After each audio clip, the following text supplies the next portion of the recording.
Good evening, everybody, and welcome to Creatrix channel, my dear friends. We are live again for another lecture, another energy-filled lecture of power system. तो वापस आ चुके हैं मेरे भाई आपके लिए वैसा ही awesome कंटेंट लेके जैसा इस सीरीज के हर लेक्चर में आपने देखा है, जैसा कंटेंट एंजॉय किया है, वही लेक्चर, वही एनर्जी, वही एंथू लेके आपके सामने वापस आ गए हैं। और आज क्या कवर करने वाले हैं? आज कवर करने मेरे भाई resistance and inductance of transmission line. तो आज ना ये इंडक्टेंस वाला टॉपिक पूरा ओवर हो जाएगा। तो कल मैं आपको इस पे बेस क्वेश्चन कराने वाला हूं। तो आज मैं रेजिस्टेंस भी खत्म कर दूंगा, इंडक्टेंस भी खत्म कर दूंगा।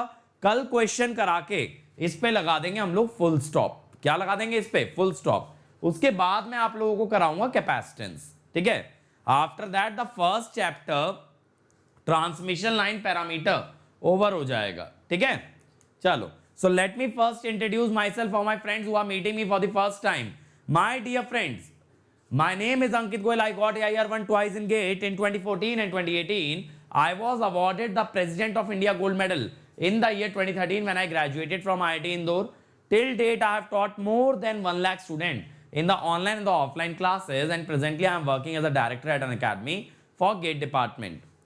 But मेरे भाई इस सीरीज का रीजन क्या? इस सीरीज का रीजन है कि power system one of the major subject है गेट और ईएससी के लिए।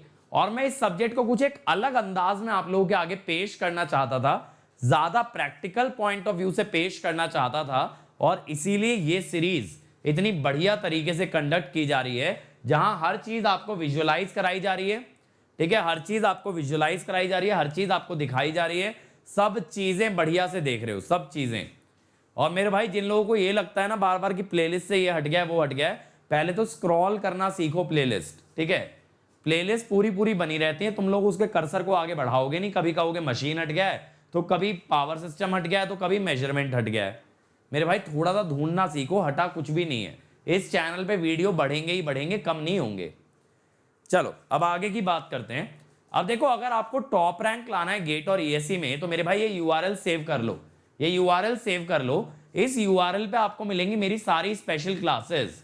ठीक है, आपको मिलेंगी मेरी सारी स्पेशल क्लासेस जो मैंने आज तक ली हैं या जो मैं आगे लेने वाला हूं, मेरे भाई। ठीक है, तो आपको उसके अंदर क्या मिलेंगे? सारे सबसे बड़े बड़े टॉपिक। बीजेटी पूरा कवर किया है। ठीक है, इसके अलावा मैंने मॉसफेट पूरा कवर किया है, पावर सिस्टम का प्रोटेक्शन मैंने पूरा कवर किया है। ये सभी चीजें आपको इस यूआरएल पे मिल जाएंगी। और अब मैं क्या शुरू करने वाला हूं, देखो कल मैं शुरू करूंगा इन्वर्टर के प्रीवियस ईयर क्वेश्चन, लिंक यहां मिलेगा, अपकमिंग स्पेशल क्लासेस। और फिर मैं 2 दिन बाद शुरू करूंगा पावर सिस्टम के प्रीवियस ईयर क्वेश्चन। तो अगर पीवाईक्यू मेरे साथ लगाना चाहते हो तो बिल्कुल इस लिंक पे आ जाओ और मेरे साथ लगाओ पीवाईक्यू टाइमर लगा के, तो एक अलग लेवल पे आपका प्रीवियस ईयर भी तैयार हो जाएगा। और देखो, अगर अनअकैडमी पे जुड़ते हो तो एक अलग लेवल की फील आ जाती है, क्योंकि वहां इंडिया के सारे टॉप एजुकेटर आपको मिलते हैं। ठीक है, सारे टॉप एजुकेटर लाइव क्लासेस में मिलते हैं। और इसके अलावा आपको मिलता है daily practice paper, weekly quiz, test series, practice question, previous year question, ठीक है, क्वेश्चन बैंक। इसके अलावा crash course, rank improvement batch, doubt session, सब चीजें मिलती हैं एक ही सब्सक्रिप्शन में मेरे भाई। दैट इज अनअकैडमी प्लस पे। ठीक है, एक ही सब्सक्रिप्शन में सब मिलती हैं। अब इसका आप ज्वाइन कर सकते हो, इसमें कोड लगा देना अंकित ईएससी। इसके ना प्राइजेस बढ़ने वाले हैं 20 अक्टूबर से, तो इससे पहले इसके प्राइजेस बढ़े, जल्दी से कोड लगा देना, जल्दी से कोड लगा दो मेरे भाई, और आपको बेस्ट प्राइस मिल जाएगा। बाद में ज्यादा प्राइस पे करना पड़ेगा सेम सब्सक्रिप्शन का। अब इसके अलावा अगर आप आइकॉनिक पे आते हो, तो आइकॉनिक पे प्लस के तो देखो सारे बेनिफिट मिलेंगे, साथ साथ मिलेगा एक पर्सनल कोच जो आपको डेली बेसिस पे गाइड करेगा कब क्या पढ़ना है, क्या छोड़ना है। इसके अलावा आपकी वीकनेसेस एनालाइज करके आपको बताएगा कहां पे कमी रह जा रही है, कैसे उसे इंप्रूव करना है। इसके अलावा आपके डाउट्स भी आंसर करेगा, और आपको एडिशनली मिलेगा थ्योरी बुकलेट और क्वेश्चन बैंक। आइकॉनिक के अंदर ज्यादा स्टडी मटेरियल आपको प्रोवाइड किया जाएगा। ईएससी मेंस की आंसर राइटिंग सिखाई जाएगी, स्टडी प्लानर मिलेगा, एक्सपर्ट गाइडलाइंस मिलेंगी, ये सारी चीजें मिलेंगी, और इंटरव्यू गाइडेंस भी जुड़ने वाला है। ये सारी चीजें आपको मिलेंगी आइकॉनिक सब्सक्रिप्शन में, ठीक है। तो आइकॉनिक के अंदर ना गेट, ईएससी, इंटरव्यू सब चीजें तैयार हो जाएंगी मेरे भाई। और आइकॉनिक में एक एवरेज से एवरेज बच्चा एक बढ़िया रैंक ला सकता है, एक बढ़िया रैंक ला सकता है, ठीक है। चलो अब स्टार्ट करते हैं आज का लेक्चर। तो देखो आज हम लोग बात क्या करने वाले हैं, जैसे मेरे पीछे आप देख रहे हो ये ट्रांसमिशन लाइंस हैं, तो मैं बात करूंगा इस ट्रांसमिशन लाइन को कैसे आप सर्किट में शो कर सकते हो, कैसे ये ट्रांसमिशन लाइंस को आप सर्किट में शो कर सकते हो मेरे भाई। और फिर उस सर्किट के पैरामीटर्स कैसे निकाले जाते हैं, उस सर्किट के पैरामीटर्स कैसे निकाले जाते हैं, आज ये बात करेंगे। और कौन से पैरामीटर्स पे बात करेंगे, रेजिस्टेंस पे और इंडक्टेंस पे, आर और एल, ठीक है, ये दो पैरामीटर्स पे। तो देखो जब ट्रांसमिशन लाइन के पैरामीटर्स की बात आती है मेरे भाई, तो सर्किट कुछ ऐसा बनता है, एक रेजिस्टेंस होता है, एक इंडक्टेंस, एक कंडक्टेंस और एक कैपेसिटेंस। अब मेरे भाई ये कंडक्टेंस कहां से आती है, देखो मैंने आपको पहले भी बताया था कि एक लीकेज करंट होता है। लीकेज करंट क्या होता है, ये देखो जो हमारा कंडक्टर है, ये जो हमारा कंडक्टर है ना, ये जो भी करंट कैरी करता है, जो भी करंट कैरी करता है, इसका कुछ ना कुछ पार्ट आपका इंसुलेटर से होके, टावर से होके ग्राउंड में चला जाता है, इंसुलेटर से होके, टावर से होके ग्राउंड में चला जाता है। अब देखो मेरे भाई ये लीकेज करंट कितना होगा, ये लीकेज करंट कितना होगा, ये होगा VPH, ये मैंने पहले भी लिखवाया था अगर आपको याद हो, R insulator plus R tower, ये होगा। अब हमें क्या पता है कि भाई टावर तो कंडक्टिंग मटेरियल से बनता है और इसका रेजिस्टेंस इंसुलेटर वाले से काफी कम होता है, तो VPH बाय R इंसुलेटर, इसको ना ऐसे लिख देते हैं G इंटू VPH, इसको कंडक्टेंस दिखा देते हैं। तो कंडक्टेंस क्या होता है मेरे भाई, एक्चुअल में it is 1 by R insulator, तो इसकी वजह से कंडक्टेंस शंट में आता है, क्योंकि देखो जब ट्रांसमिशन लाइन कुछ करंट ले जा रही होगी ना, तो इसका कुछ करंट लीकेज में चला जाएगा। अब आप कहोगे सर ये कैपेसिटेंस क्यों है, देखो क्या होता है जब ट्रांसमिशन लाइन पे कुछ चार्जेस चलते हैं सेंडिंग से रिसीविंग एंड, तो इसमें से कुछ चार्जेस ऐसे होते हैं जो लाइन पे रह जाते हैं, और वो लाइन पे रिसीविंग एंड तक नहीं पहुंच पाते, वो लाइन पे स्टे कर जाते हैं। क्यों स्टे कर जाते हैं, क्योंकि ट्रांसमिशन लाइन एक कंडक्टर है और कंडक्टर की प्रॉपर्टी होती है कि वो अपने सरफेस पे चार्ज स्टोर करता है, तो कुछ चार्जेस उसकी सतह पे, उसके सरफेस पे रह जाते हैं, वो चार्ज स्टोरेज आप दिखाते हो इस कैपेसिटेंस से, और इस कैपेसिटेंस में जो करंट जाएगा उसको बोला जाएगा IC, या IC क्या होता है, लाइन चार्जिंग करंट। तो देखो सेंडिंग से रिसीविंग तक जो चार्जेस नहीं पहुंचे उसके दो रीजन हुए, एक तो चार्जेस लीक कर गए कंडक्टर से ग्राउंड में, और कुछ चार्जेस केबल पे स्टे कर गए या वायर पे स्टे कर गए। तो इन कारण से अगर रिसीविंग तक पूरा करंट नहीं पहुंचा, इसीलिए इसको किस में दिखाया, शंट में, ठीक है, इसको किस में दिखाया, शंट में दिखाया, क्योंकि इनसे जाने वाला करंट किस में चला जाएगा, ग्राउंड में चला जाएगा, वो आगे रिसीविंग एंड तक नहीं पहुंच पाएगा। ये बात क्लियर हो गई, ये बात क्लियर हो गई, दोनों का ही करंट रिसीविंग तक ना पहुंचे, इसीलिए किस में दिखाना पड़ेगा, शंट में। अब देखो किसी का कोई डाउट था कि भाई क्या ये लीकेज करंट भी कॉन्टिन्यूअस होता है, मेरे भाई लीकेज करंट टावर पे आता है, लीकेज करंट टावर पे आता है, बट स्टिल फिर भी हम दिखा देते हैं ये जो कंडक्टेंस है ये डिस्ट्रीब्यूटेड दिखा देते हैं, कंडक्टेंस डिस्ट्रीब्यूटेड दिखा देते हैं, भले लीकेज करंट टावर पे आएगा, लेकिन सेंडिंग और रिसीविंग के बीच में कई सारे टावर होंगे, तो बहुत सारे पॉइंट्स पे लीकेज बनेगा। तो आपने इसको क्या दिखा दिया, आपने इसको डिस्ट्रीब्यूटेड दिखा दिया, जबकि लीकेज डिस्ट्रीब्यूटेड एक्चुअल में नहीं होता है। बात समझ आई। अब इसमें आज हम दो पैरामीटर्स के बारे में बात करने वाले हैं, आर और एल पे मैं मेजरली बात करूंगा। अब देखो आर पे बात करते हैं, तो बात यह आती है आपको कैसे मालूम चला कि ट्रांसमिशन लाइन में रेजिस्टेंस है, लाइन तो एक वायर है ना, तो वायर में आपने रेजिस्टेंस क्यों दिखाया? आपने वायर में मेरे भाई रेजिस्टेंस इसलिए दिखाया क्योंकि वायर के अंदर आपने ये ऑब्जर्व किया कि हीट बनती है, कि जब जब इस वायर में करंट जाता है तो ये वायर गर्म होती है। अब आपको पता है हीटिंग प्रॉपर्टी कौन से एलिमेंट से दिखाई जाती है? रेजिस्टेंस। तो आपने बोला भैया हीट तो बन रही है, अब मैं सर्किट में कैसे इस इफेक्ट को रिप्रेजेंट करूं? तो सर्किट में आपने दिखा दिया रेजिस्टेंस। दूसरी बात आपने ये ऑब्जर्व की भाई कि सेंडिंग से रिसीविंग जाते हुए वोल्टेज में ड्रॉप आ रहा है, सेंडिंग से रिसीविंग जाते हुए वोल्टेज में ड्रॉप आ रहा है, तो ड्रॉप के लिए भी आपने सीरीज में क्या दिखा दिया? रेजिस्टेंस। तो रेजिस्टेंस दो कारण से दिखाया, एक तो जो हीट बनी और एक जो आपका वोल्टेज का ड्रॉप आया सेंडिंग से receiving, that is the reason for resistance. अब रेजिस्टेंस दो तरह का होता है, डीसी और एसी। डीसी वो जब डीसी सप्लाई लगाने पे ऑफर करेगा, और एसी वो जो कि स्किन इफेक्ट की वजह से बदल जाएगा। तो अब देखो हमारा डीसी रेजिस्टेंस कितना होता है, R D C is rho L by A, where A is your cross section area. Gross cross section area का मतलब टोटल क्रॉस सेक्शन एरिया। अब लेकिन एसी रेजिस्टेंस कितना होता है? Rho L by capital A. ये कैपिटल ए क्या होता है मेरे भाई? Effective cross section area. अब ये जो इफेक्टिव क्रॉस सेक्शन एरिया होता है, it is less than small A, it is less than small A, और इसी कारण से R A C is greater than R D C. अब आप कहोगे सर ये स्मॉल क्यों होता है? तो मेरे भाई पीछे का लेक्चर जरूर देखना, ये मैं पढ़ा चुका हूं स्किन इफेक्ट। जब हमने टाइप्स ऑफ कंडक्टर कवर किया था तो मैंने स्किन इफेक्ट में बताया था कि रेजिस्टेंस या फिर आपका एरिया कम क्यों होता है या रेजिस्टेंस हमारा क्यों बढ़ता है। बात क्लियर है?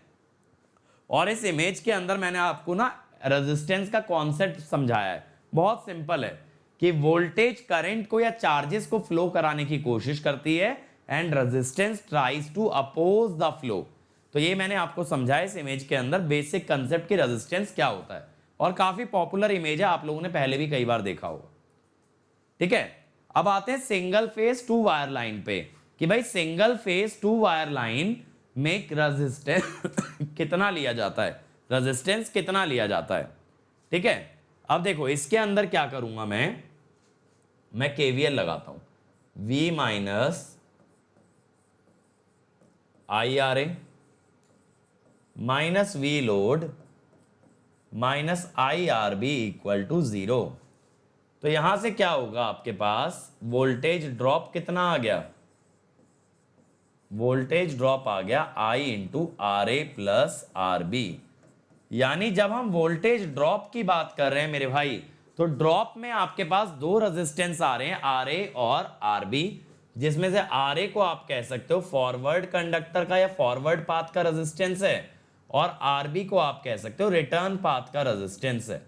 यानी ड्रॉप के अंदर टोटल रेजिस्टेंस आ रहा है forward plus return, forward plus return. तो अब मेरे भाई इसके हम लोग बोल देते हैं loop resistance, loop resistance which is equal to R A plus R B. अब लेकिन मेरे भाई अगर दोनों रेजिस्टेंस आइडेंटिकल हो जाएं, दोनों अगर एग्जैक्टली बराबर हो जाएं, तो ये कितना हो जाएगा? 2R। ये 2R भी हो सकता है फॉर आइडेंटिकल कंडक्टर। और ज्यादातर तो देखो दोनों वायर आइडेंटिकल ही होती हैं, अलग अलग वायर कौन ही मैन्युफैक्चर करते बैठेगा। ठीक है, एक ही वायर होती है, उसी को अलग अलग प्लेसेस पे यूज किया जाता है। और देखो ये जो कॉन्सेप्ट मैंने आपको बताया ना लूप रेजिस्टेंस का, इसका मतलब है क्लोज लूप का रेजिस्टेंस, और इसका आप सबसे ज्यादा यूज देखोगे जब आप डिस्ट्रीब्यूशन सिस्टम पढ़ोगे। तो जब मैं आप लोगों का डिस्ट्रीब्यूशन वाला पार्ट कवर करूंगा ना, तो मैं आपको बताऊंगा कि ये लूप रेजिस्टेंस कैसे यूज होता है, किन क्वेश्चंस में ध्यान देना होता है कि लूप रेजिस्टेंस लेना जरूरी है। ये सारी चीजें डिस्कस करेंगे, लेकिन किसमें? डिस्ट्रीब्यूशन में। अब देखो कई बार बात आती है single phase one wire line की, यानी सिर्फ फॉरवर्ड पाथ ही हो, सिर्फ फॉरवर्ड पाथ हो। अब आप कहोगे सर करंट भेज तो दिया लेकिन लौटेगा कहां से? तो वो लौटता है किससे? अर्थ से। किससे लौटता है? अर्थ से। तो single phase one wire line के अंदर यह माना जाता है कि अर्थ रिटर्न कंडक्टर का काम करेगा, यानी वायर सोर्स से लोड तक करंट ले जाएगी और अर्थ वापस लोड से सोर्स तक लेकर के आएगा। अब इसके अंदर मेरे भाई आप क्या कहोगे कि लूप रेजिस्टेंस क्या होगा सर?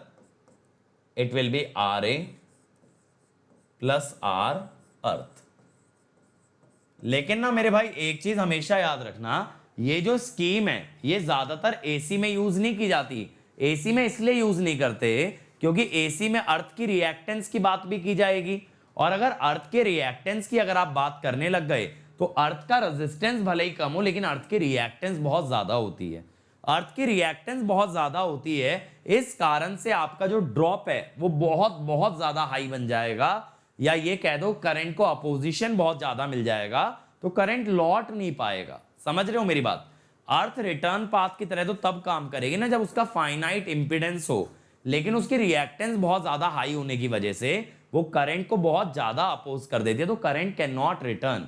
लेकिन ये स्कीम कहां यूज की जाती है मेरे भाई? Monopolar DC system. कहां पे? एचवीडीसी में। एचवीडीसी में यूज करते हैं। ऐसा क्यों करते हैं? एचवीडीसी के अंदर क्या करते हैं ना, एक ही पोलैरिटी का एक कंडक्टर डाल देते हैं, माने उसके हर पॉइंट पे वोल्टेज या तो पॉजिटिव या तो नेगेटिव होगी, इसीलिए उसको बोला मोनोपोलर यानी सिंगल पोलैरिटी। मैं आपको एचवीडीसी भी पढ़ाऊंगा, टेंशन मत लेना, पूरा गेट और ईएससी का सिलेबस कवर करके दूंगा इस सीरीज में। तो सिंगल पोलैरिटी रहेगी वायर की, यानी हर पॉइंट का पोटेंशियल की पोलैरिटी सेम आएगी, तो वहां रिटर्न कंडक्टर कौन होता है? आपका अर्थ। लेकिन अब क्या होता है, देखो अर्थ का रेडियस बहुत हाई है। अर्थ का रेडियस कितना है आपका? सब लोगों को पता होगा ये बात, ठीक है? ये तो मेरे गधा प्रसादों को भी पता होगी कि 6400 किलोमीटर होता है ना? ये बात तो जानते हो, 6400 किलोमीटर होता है, जिस वजह से इसका एरिया बहुत ही लार्ज हो जाता है, और इसका जो रेजिस्टेंस है दैट अप्रोक्सीमेटली टेंड्स टू 0। तो इसके अंदर क्या होता है कि जो लूप रेजिस्टेंस होता है that is R plus R earth that is equal to R, समझ आया? RA लिख लो तो ये RA आ जाता है। लेकिन इसका यूज कहां पे करेंगे? इसका यूज मेरे भाई किया जाएगा कहां पे? इसका यूज किया जाएगा HVDC के अंदर। AC में इसका यूज नहीं होता, ठीक है? AC में इसका यूज नहीं करते हैं, इसका यूज DC में करते हैं। Just give me a minute.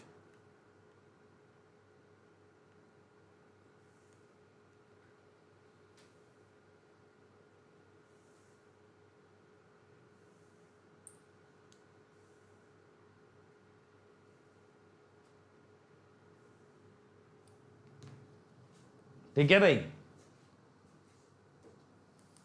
चलो अब बात आ जाती है इंडक्टेंस की। हमने बात कर ली रेजिस्टेंस की, बहुत बेसिक सी चीज है। अच्छा एक चीज और है, अगर आप कभी, मैं यहां पे एक पॉइंट मेंशन कर देता हूं, अगर आप कभी थ्री फेज की बात करो, मैं लिख देता हूं for three phase line consider resistance per phase, ठीक है? हर फेज का ना अलग से रेजिस्टेंस लेते हैं, consider resistance per phase equal to rho L by A. Simple, rho L by A. बात क्लियर हो गई? Rho L by A resistance ले लेना। यहां तीनों वायर का कितना है, कितना इक्विवेलेंट होगा, ये सब के बारे में कुछ डिस्कशन नहीं होता, ठीक है? कुछ डिस्कशन नहीं होता। इसका रीजन क्या है? देखो तीनों वायर आपस में कनेक्टेड तो है नहीं, माना मैंने आपको ये बताया था स्टार कनेक्शन मान के चलते हैं, that is just a way of solving numerical, वो सिर्फ न्यूमेरिकल सॉल्विंग के लिए है। वरना तीनों वायर आपकी पैरेलल जा रही हैं, तीनों वायर सेपरेट जा रही हैं, तो they are not connected to each other. और जब आपस में कनेक्टेड नहीं है तो इक्विवेलेंट की तो बात आएगी नहीं। तो आप बात किसकी करोगे? रेजिस्टेंस पर फेज या रेजिस्टेंस पर वायर। हर वायर एक फेज को रिप्रेजेंट करती है, तो रेजिस्टेंस पर फेज और रेजिस्टेंस पर वायर। अब आते हैं इंडक्टेंस पे। तो जैसा क्वेश्चन हमने रेजिस्टेंस में सोचा कि इक्विवेलेंट सर्किट में ये कैसे मालूम चला रेजिस्टेंस आएगा, ऐसे ही मुझे ये कैसे मालूम चला इक्विवेलेंट सर्किट में इंडक्टेंस आएगा। तो सबसे पहला रीजन था उसका, ठीक है, सबसे पहला रीजन था मेरे भाई उसका कि कोई भी वायर जो करंट कैरी करती है that creates a magnetic field, और जब वो मैग्नेटिक फील्ड क्रिएट कर देती है तो मैग्नेटिक फील्ड को किससे शो करोगे, इंडक्टर से। क्योंकि हम जानते हैं जब कोई कॉइल होती है, जैसे मैंने यहाँ कॉइल दिखाई भी है, तो whenever there is a coil creates a magnetic field. Same way अगर वायर भी मैग्नेटिक फील्ड बना रही है तो वायर के अंदर भी क्या दिखाना पड़ेगा, इंडक्टेंस। ऐसा मत सोचना वायर के अंदर कॉइल लगी है लेकिन वायर भी मैग्नेटिक फील्ड बना रही है और कॉइल भी बना रही है, तो हमने दोनों को कंपेयर कर दिया, एनालॉगस कह दिया। दूसरा रीजन क्या रहा कि लाइन रिएक्टिव पावर खा जाती है। अब रिएक्टिव पावर खाने वाला एक ही एलिमेंट है, दैट इज इंडक्टर। तीसरा रीजन वोल्टेज ड्रॉप। अगर सेंडिंग से रिसीविंग एंड तक देखा जाए तो वोल्टेज ड्रॉप आता है, और वोल्टेज ड्रॉप एसी में ज्यादा आएगा डीसी से। क्यों, डीसी में तो सिर्फ क्या है, रेजिस्टेंस, एसी में और क्या है, इंडक्टेंस। तो जब एसी में ज्यादा आएगा तो हम समझ गए कि भैया यहां वोल्टेज ड्रॉप के लिए सिर्फ रेजिस्टेंस जिम्मेदार नहीं है, यहां कुछ ना कुछ और गड़बड़ है। आदेश मेरे भाई बोर्ड का टाइम गड़बड़ है, आज ही इसका सीपीयू बदला है, ठीक है। तो ऐसा नहीं है कि लेक्चर रिकॉर्डेड है। अब बात को सुनो, ज्यादा ना शेरलॉक मत बनो और लेक्चर पे ध्यान दो। तो मैंने क्या बोला, देखो डीसी में जो ड्रॉप आता वो आईआर आता, लेकिन एसी लगाते ही ड्रॉप बढ़ गया, आईजेड हो गया। जब ड्रॉप ज्यादा आया एसी के अंदर तो मैं क्या समझ गया कि यहां रेजिस्टेंस नहीं कोई और एलिमेंट भी जिम्मेदार है। वो कौन सा एलिमेंट है, इंडक्टर। तो तीन कारण से इंडक्टर दिखाया, मैग्नेटिक फील्ड, रिएक्टिव पावर, और इसके अलावा मैग्नेटिक फील्ड, रिएक्टिव पावर और ड्रॉप। अब बात है इंडक्टेंस निकालें कैसे, ठीक है। इंडक्टेंस निकाले कैसे, इंडक्टेंस कैसे निकाली जाती है, देखो पहले ना क्या करते हैं, पहले हम निकालते हैं H। पहले क्या निकालते हो, H, फिर निकालते हो B equal to mu H, फिर निकालते हो phi B dot D S, phi के बाद निकालते हो साई एन फाई, और साई के बाद निकालते हो इंडक्टेंस।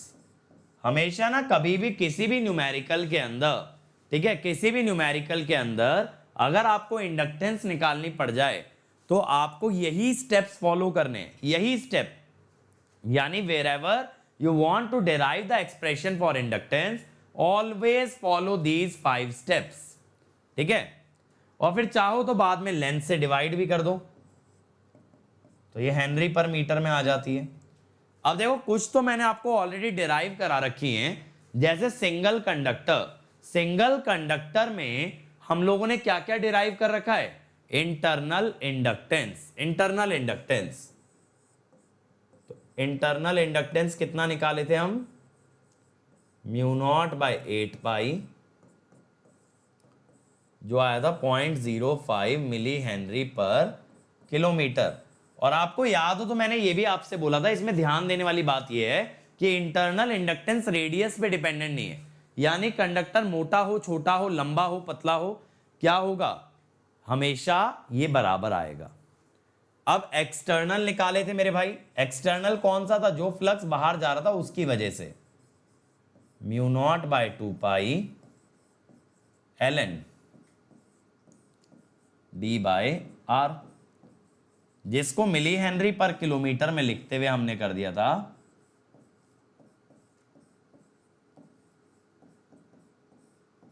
ठीक है।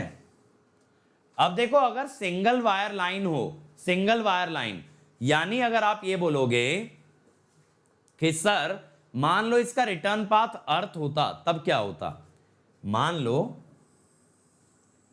इसका रिटर्न पाथ आपका अर्थ होता कि ये कंडक्टर अर्थ से कुछ हाइट पे टंगा हुआ है, तब आप क्या करते ना, तब आप ये कह देते कि सर इसमें D रख लेंगे H, क्योंकि डी हमेशा क्या होता है, distance between the two conductor, distance between the two conductor. लेकिन यहां एक कंडक्टर तो वायर है और दूसरा कंडक्टर क्या है, अर्थ है। दोनों के बीच का डिस्टेंस कितना है, एच है। तो यहां पे डी की जगह क्या रख दोगे, एच। अब टोटल इंडक्टेंस आपकी कितनी आई थी, 0.2 ln। जो फॉर्मूले डिराइव करा चुका हूं ना वो दोबारा नहीं कराऊंगा, ऐसा मत सोचो दोबारा करा रहा हूं, बट इंडक्टेंस के सारे फॉर्मूले आपको एक जगह दिखा दे रहा हूं ताकि जब हम क्वेश्चन लगाएंगे आपको पता रहेगा। 0.2 ln d by R dash millihenry per kilometre. R dash क्या है, 0.7788 आर, जिसको कि हम कहते हैं GMR। क्या कहते हैं, GMR। ये बात क्लियर हो गई। तो GMR का मीनिंग भी मैंने बताया था, the distance up to which self flux linkage occurs is called as your GMR। अब ऐसे ही देखो single phase two wire line, single phase two wire line. अब single phase two wire line के अंदर क्या होता है, फॉरवर्ड कंडक्टर की इंडक्टेंस होती है 0.2 ln d by R dash.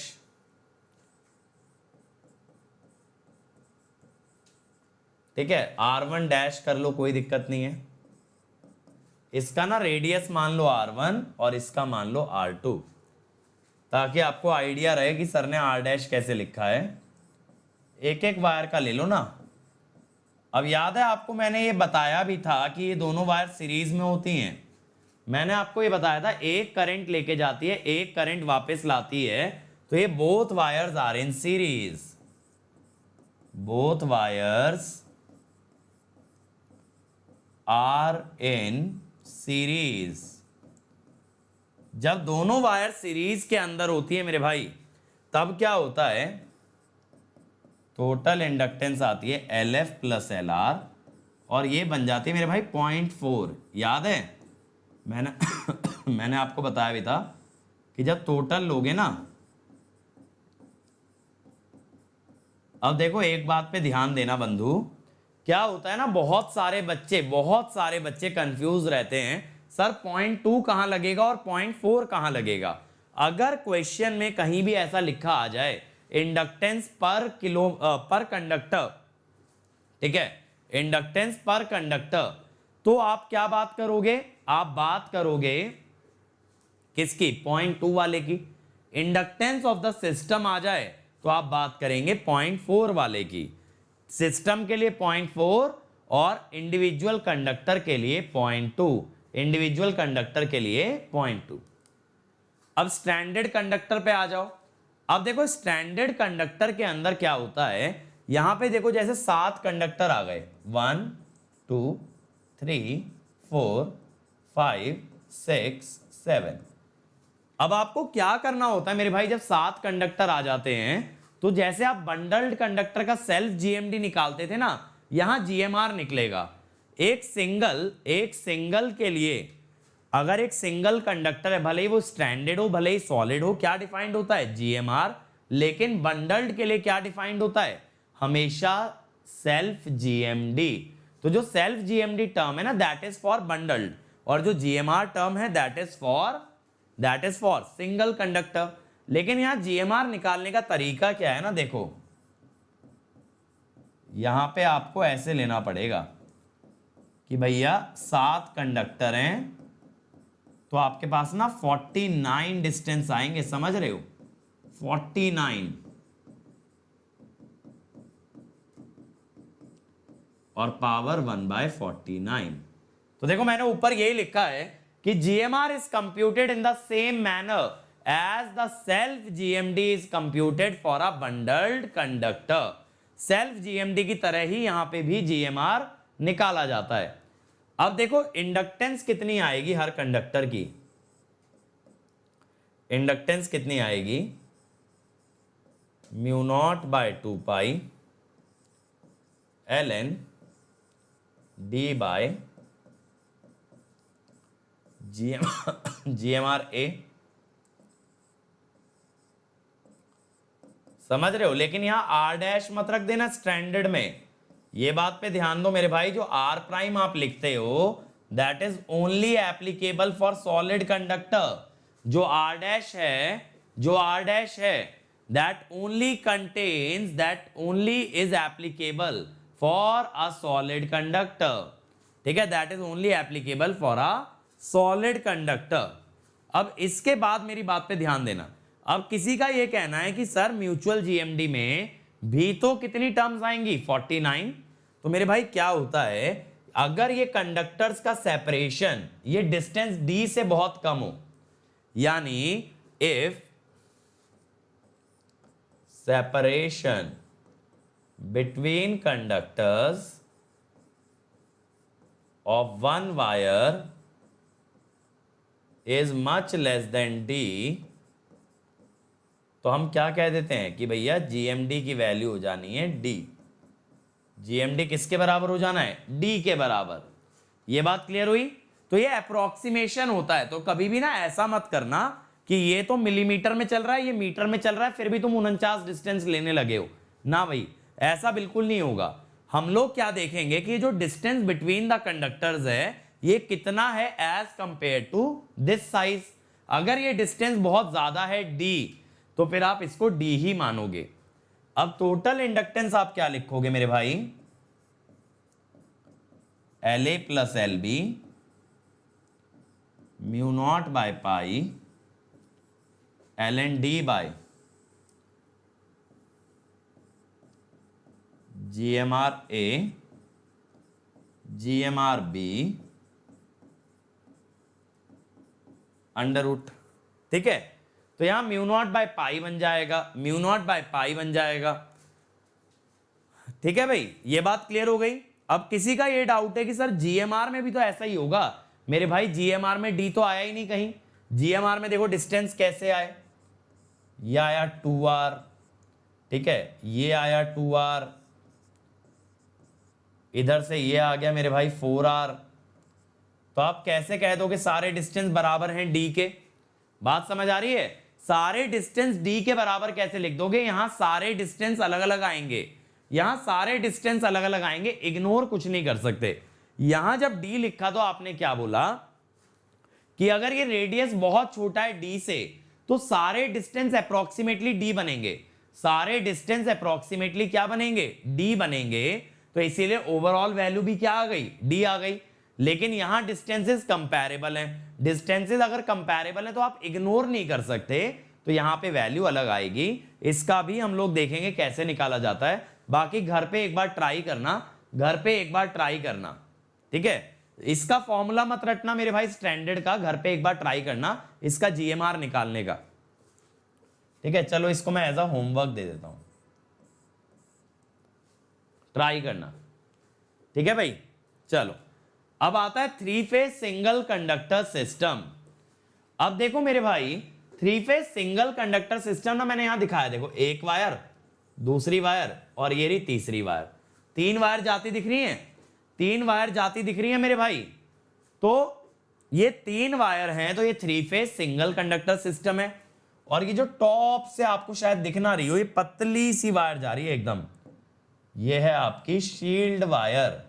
मैंने बताया था ना शील्ड वायर होती है जो कि लाइटनिंग से बचाने के लिए लगती है, ये वही आपकी शील्ड वायर है। बात क्लियर हुई?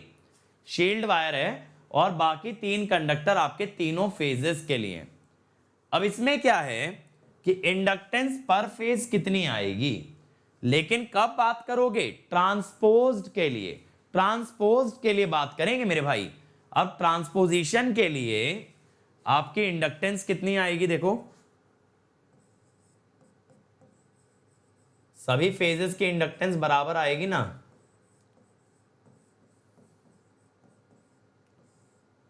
अब आप कहोगे सर ये जीएमडी कैसे निकालें? अब जीएमडी कैसे निकालोगे? जीएमडी ऑफ ए में म्यूचुअल कहां कहां से आएगा? ए बी और ए सी।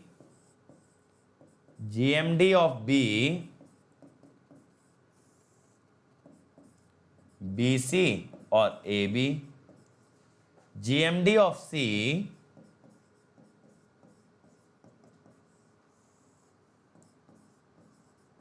ए सी और बी सी।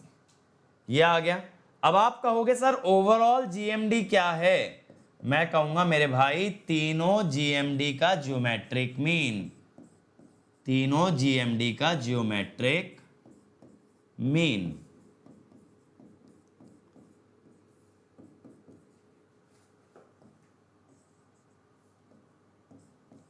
तो ये ना आपके पास ऐसा आ जाता है DAB DBC DCA cube root, DAB DBC और डीसीए क्यूब रूट।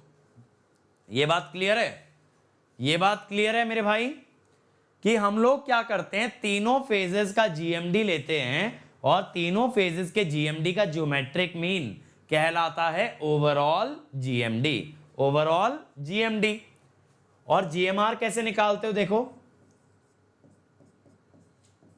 जब तीनों फेजेस का जीएमआर बराबर आएगा तो ओवरऑल जीएमआर उसी के बराबर आएगा। तीनों फेजेस का जीएमआर जब बराबर आएगा तो ओवरऑल भी मेरे भाई उसके बराबर ही बनेगा। ये बात क्लियर हो गई सबको। अब आप कहोगे सर आपको कैसे पता यही लेना है, ठीक है, आप कहोगे सर आपको कैसे पता यही लेना है कि तीनों का जियोमेट्रिक मीन लेना है, तीनों का जियोमेट्रिक मीन लेना है, ये आप कैसे जानते हो, ठीक है। अब मैं आपको बताता हूं मैं कैसे जानता हूं। मैं क्या करूंगा, मैं यहां पे क्या करूंगा कि तीन इंडक्टेंस निकालूंगा, तीन इंडक्टेंस में निकालूंगा L A L B L C, और मैं जब तीनों का एवरेज लूंगा तब आपके पास ये फॉर्मूला बनेगा, ठीक है। कैसे बनेगा देखो, आप ना क्या करना, मैं आपको बताता हूं क्या करना।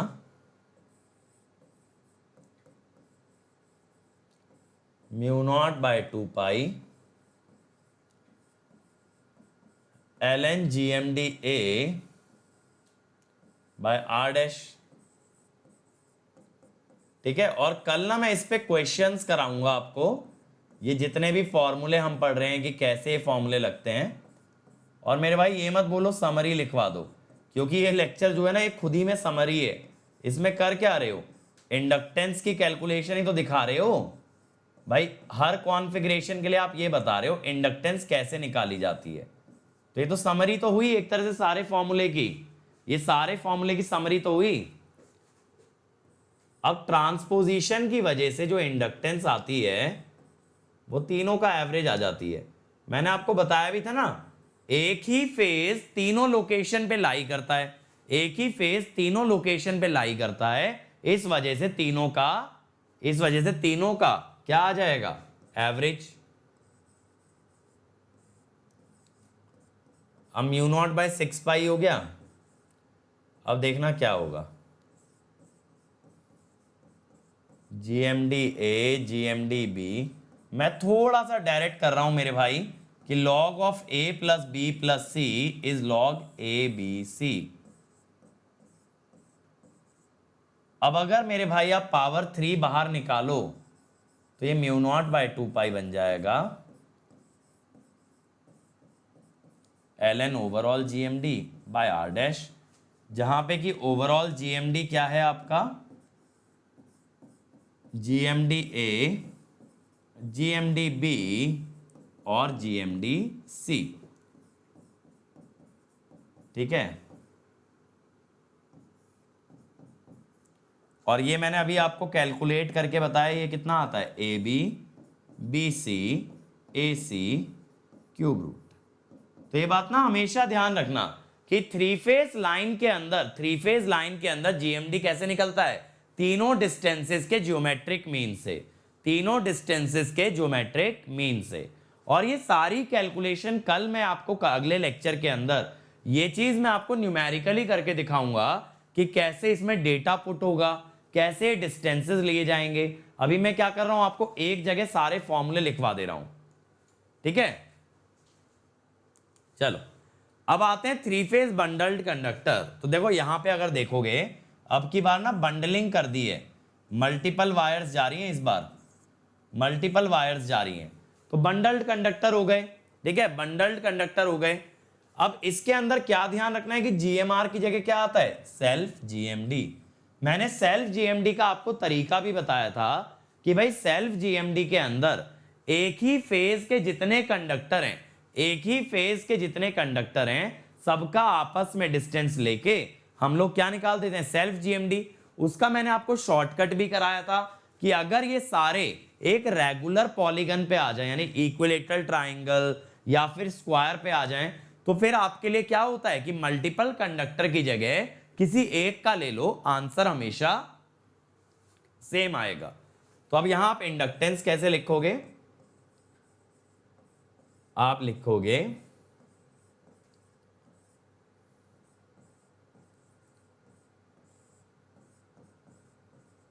आप कहोगे सर ये डीएम क्या है, ये है म्यूचुअल जीएमडी।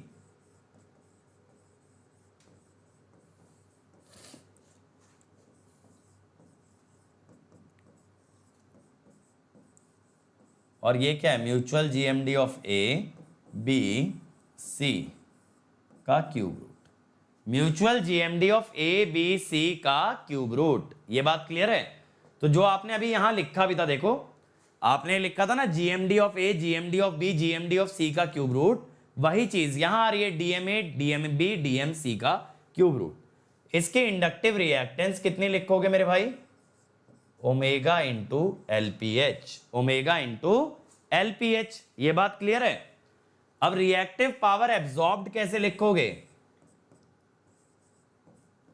3 फेज में 3 मॉड आई स्क्वायर, या पहले सिंगल फेज के लिख लेते हैं, सीरीज में लगता है ना इंडक्टर, तो मॉड आई स्क्वायर एक्सएल, और 3 फेज में अगर लिखोगे तो 3 मॉड आई स्क्वायर एक्सएल।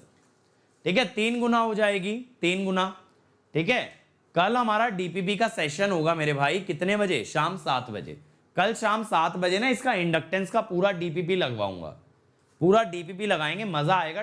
टाइम सेट करके लगाएंगे, यानी मैं आपको बहुत ज्यादा टाइम नहीं दूंगा, आपको with in that time he answer करना पड़ेगा, और तब बहुत एंटरटेनिंग सेशन होगा, बहुत कॉम्पिटिटिव सेशन होगा, एक अलग लेवल का फन होने वाला है। ठीक है, लेकिन मेरे भाई एक चीज मैंने नोटिस किया आप लोगों में कि जब जब मैं डीपीपी सेशन लेता हूं ना तो क्राउड आता नहीं है। अब यार मैं आप लोगों के लिए अलग से प्रॉब्लम सिलेक्ट करके प्रॉब्लम सॉल्व कराता हूं, उसमें आप लोग गायब रहते हो, तो फिर ऐसा लगता है कि आप लोग को जो है ना रिक्वायरमेंट किस चीज की, भाई रोज रोज कॉन्सेप्ट पढ़ाए जाएं और क्वेश्चन से कोई रिलेशन रखा ही ना जाए। ठीक है, बहुत सारी जनता करती है ऐसे, ऊपर ऊपर से पढ़ा पढ़ा के निकाल देते हैं, और आप लोग उसके अंदर खुश भी रहते हो। तो अगर आप चाहते हो ज्यादा से ज्यादा क्वेश्चन लगाएं हम लोग, तो हमेशा क्वेश्चन वाले सेशन में ज्यादा अटेंडेंस लेके आना, तो मेरे को भी लगेगा कि भाई अच्छे क्वेश्चन आप लोगों को कराने हैं, आप लोगों को पूरा एक्सपोजर देना है कि कैसे गेट के क्वेश्चन क्रैक किए जाते हैं। ठीक है, ये बात क्लियर है। तो देखो यहां मैंने ना आपको सारे फॉर्मूले की समरी करा दी है। 3 फेज का मैंने बता दिया, सिंगल कंडक्टर, आपको स्टैंडर्ड कंडक्टर का मैंने लॉजिक बता दिया, और ये करके लाना कि स्टैंडर्ड कंडक्टर का सेल्फ जीएमडी कैसे निकलता है, या स्टैंडर्ड कंडक्टर का जीएमआर कैसे निकलता है। ठीक है, और मैंने सिंगल फेज 2 वायर लाइन भी बता दी आपको। तो ये सारी चीजें हम लोगों ने देख ली हैं, ये सारी चीजें देख ली हैं। अब इंडक्टेंस के क्वेश्चन गेट के अंदर काफी कॉमन है, और वो क्वेश्चंस हम लोग लगाने वाले हैं, कल लगाएंगे। ठीक है, तो आज वाइंड अप कर देते हैं। और देखो मेरे भाई मैं प्रीवियस ईयर सॉल्व कराता हूं डेली दोपहर 12:30 बजे, आपको लिंक यहां मिलेगा tinyurl.com/ankit.esc। तो अगर मेरे साथ प्रीवियस ईयर लगाना चाहते हो तो इस यूआरएल पे आ जाना, और इसमें अपकमिंग स्पेशल क्लासेस में आपको मेरे सारे स्पेशल क्लासेस का डिटेल जो आगे होने वाली है मिल जाएगा। ठीक है, बिल्कुल 2.176 आर आता है, लेकिन डिराइव करके लाना। अब देखो अगर प्लस पे जुड़ते हो मेरे साथ तो बहुत फायदा होगा, क्योंकि यहां आपको डेली प्रैक्टिस पेपर मिलेंगे, लगातार मिलेंगे, हर संडे टेस्ट भी मिलेगा, इसके अलावा टेस्ट सीरीज अलग से मिलेगी, प्रैक्टिस क्वेश्चन अलग से मिलेंगे, crash course, rank improvement batch, doubt solving, हर वो चीज जिससे एक रैंक बनती है ना वो आपको दी जाएगी। मैं खुद आपके डाउट सॉल्व करूंगा, हर वेडनेसडे में 3 बजे से 4 बजे सिर्फ डाउट्स लेता हूं, और हर ट्यूसडे, थर्सडे, सैटरडे 9 से 10:30 में डाउट लेता हूं। समझ रहे हो, हफ्ते में मैं कम से कम नहीं तो 5.5 घंटा डाउट्स के लिए देता हूं, 5.5 घंटा। तो अगर मेरे भाई हर एजुकेटर ऐसा कर रहा है तो अब आप समझ सकते हो आपको कितना फायदा होगा। दूसरी बात यह मेरे भाई, इसका प्राइस बढ़ने वाला है, 20 अक्टूबर से इसका प्राइस हाइक हो रहा है, तो उससे पहले आप ज्वाइन कर लो, कोड लगाना अंकित ESE। और अगर आइकॉनिक पे आते हो तो आइकॉनिक में डबल फायदा है, आइकॉनिक में प्लस के तो सारे बेनिफिट मिलेंगे ही मिलेंगे, और इसके अलावा आपको मिलेगा एक पर्सनल कोच जो आपको हर चीज में गाइड करेगा, कैसे रैंक लानी है, कैसे पढ़ाई करनी है, और आपकी वीकनेसेस को इंप्रूव कराएगा। साथ में स्टडी मटेरियल एक्स्ट्रा मिलेगा, इंटरव्यू गाइडेंस भी इंक्लूडेड होगी। तो इसका 12 मंथ का कॉस्ट है 4500 अगर आप कोड लगाते हो अंकित ESE। कोड मेरे भाई याद रखना, अगर पावर सिस्टम और मशीन पढ़ने में मुझसे मजा आया तो कोड लगाना अंकित ESE।